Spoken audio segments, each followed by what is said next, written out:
Hello, everyone. I'm talking about Final Fantasy 15 today.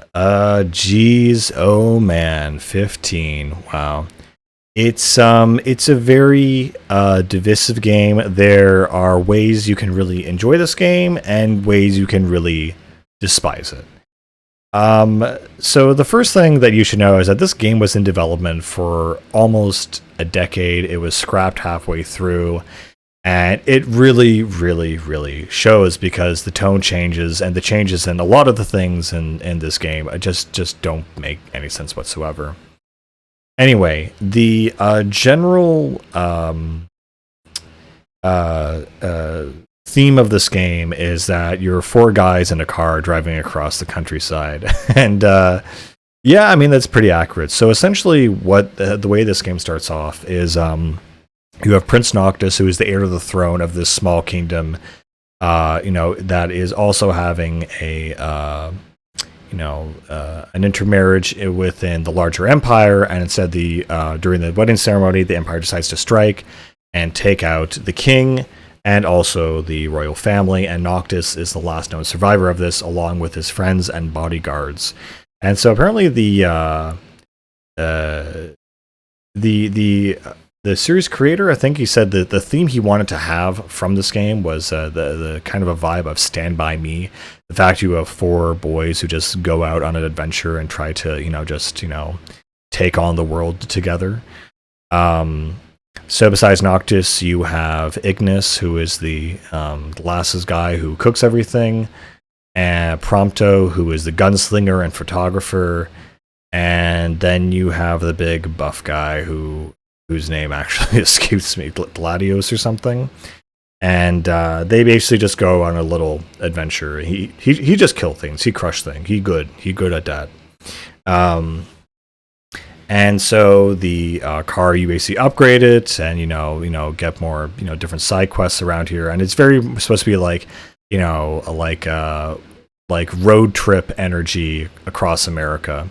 Kind of. There's other characters like Cindy, who is the car mechanic that you meet at the beginning of the game. And the main thing is that Noctis is trying to, get back to his fiancée and defuse, the political situation. And his betrothed basically is kind of the goal, and they're trying to just get there. It kind of has almost like a Hangover energy, so it's very interesting. It's very serious, but it's also very casual Final Fantasy. Just like, yeah, go do whatever. And that's basically the gist of the story. And then there's this introduction of the antagonist, Ardyn, who is one of these, silly, wild, fancy characters, similar to Seymour in 10, I guess, who, and I'm trying to remember exactly what his deal is, but he's actually, like, ancient and has lived for hundreds of years, and he wants to destroy this small principality that Noctis is part of. I really don't understand his motivations, and I don't really care to either, which is not typical of me. I usually but what's the reason? Like, I don't care. This guy he's just evil and kind of flamboyant. Do as you will. Another aspect of the game is, for the main quest, is Noctis essentially comes from a long line of kings, and each king had like a special weapon that he used in the past. And so basically you have to go into the open world. And of course, this is when Final Fantasy really went open world. I mean, I think 12 technically was open world-ish. I mean, it is based on an MMO, but this is when they kind of did it very kind of intentionally. Were copying what other people were doing. So you kind of go around the countryside, and you have to find these tombs of the lost king's weapons, do a little dungeon, and then get that weapon and move on. And I think there's 15 in total, which is why it's called Final Fantasy 15. So anyway, so problems with this game. Well, first of all, I'll just pick on something smaller, and I've talked about this in other videos, that I really... it's a cool idea that you have this warping capability, that if you're in a battle, suddenly Noctis can warp to other places in the battlefield to essentially recover his mana and his other abilities. However, the gameplay overall in this game feels so floaty. It does not feel good at all. It just feels like I'm pressing X and swinging through the enemy, and numbers and particle flecks are flying everywhere. And, that shouldn't be a problem. It shouldn't be such a big deal, but for some reason, I just don't like it. It's just not fun. I just feel like I'm just mashing X and winning, or mashing square and winning, and it just doesn't feel like anything is super challenging, and it doesn't make me want to do the side quests. Which brings us to probably the biggest thing, which I think I just need to address right now, is that when I said this game is half-baked and broken, I really mean that. For example, you have this very nice, fun, beautiful open world, and you have to obviously do a bunch of main quests, but at a certain point, and you have a whole plethora of side quests in the whole world, but at a certain point, if you keep doing the main quest, the main quest will essentially close off the open world, and then you get railroaded into this very focused story, and it's well, I want to go back and do all that other stuff that I was going to do, and the game is no, you cannot do that. And it's okay, that's weird. And then it gets even more railroaded. The antithesis point of this game is when near the end you are literally going down these corridors, literal hallways, fighting wave after wave of enemy.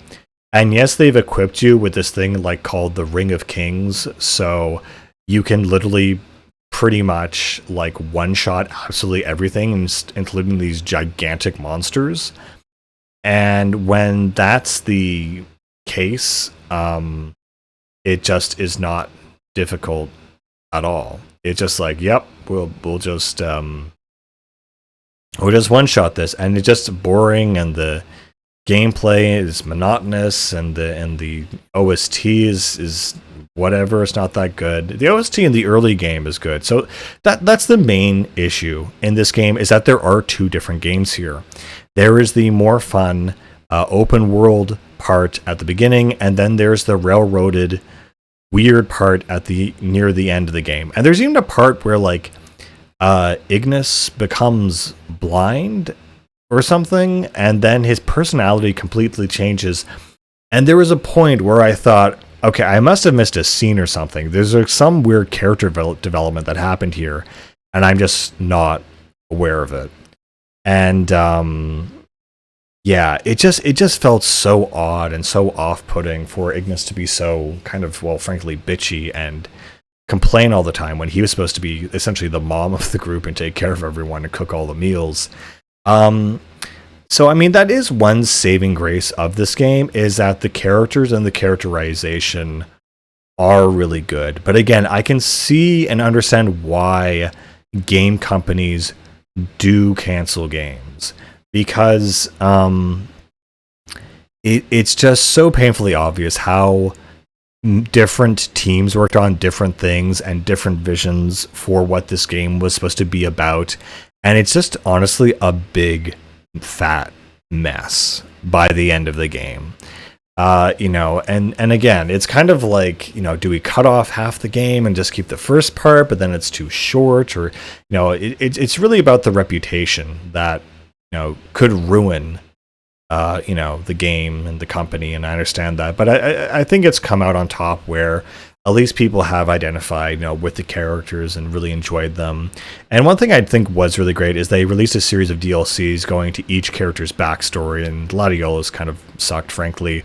But Prompto's backstory and Ignis's backstory were very, very good and very well, created and crafted. But yeah, it's kind of something that had to do damage control by the end of the game. And honestly, the DLCs are almost better than the base game itself. Yeah. Of course, this game is very popular with girls and women because you get to play as 4 boys and they can live out their Fujo fantasies or whatever the hell this game excites in them. That being said, I really didn't care for the hunting, mini games and, whatever.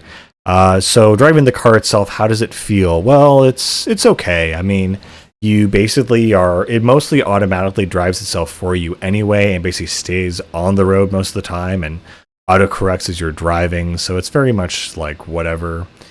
I mean, Final Fantasy 15 is still somewhat iconic for its setting and its characters and whatever, but the game itself is like, I would almost say that this is a game better watched than played, and I really don't say that about a lot of games, but you know, that is kind of where the industry is going. They want media to be much more consumable and consumer friendly, and a game that requires skill from the player in terms of reaction time or to actually solve puzzles and think is just not copacetic with the epic consumer mindset of baseness.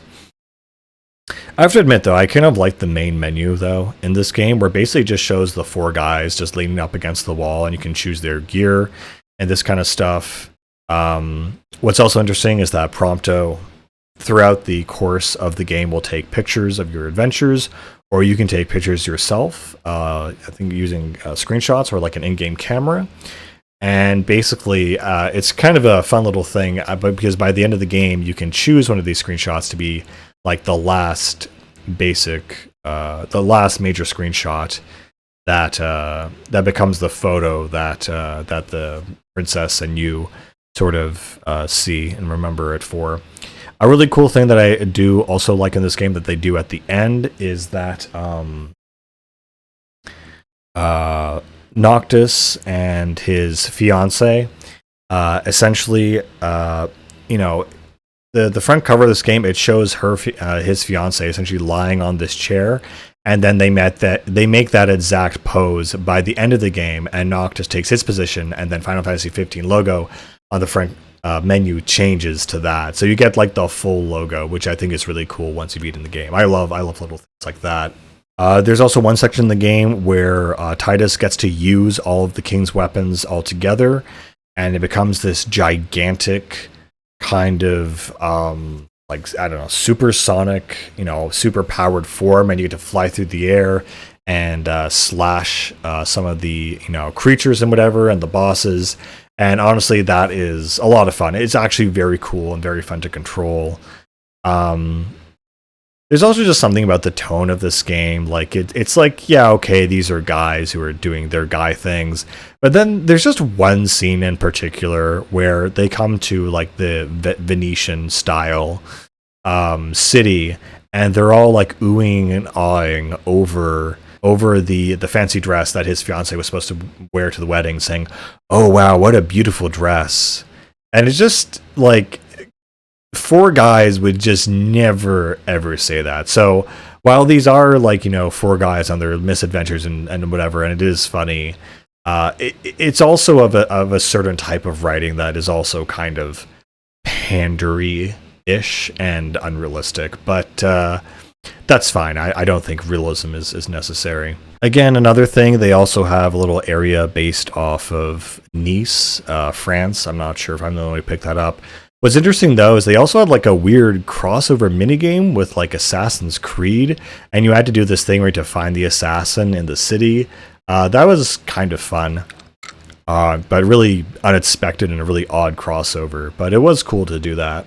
There's also this end part section of the game where you're, you know, driving through the countryside and there's demons everywhere.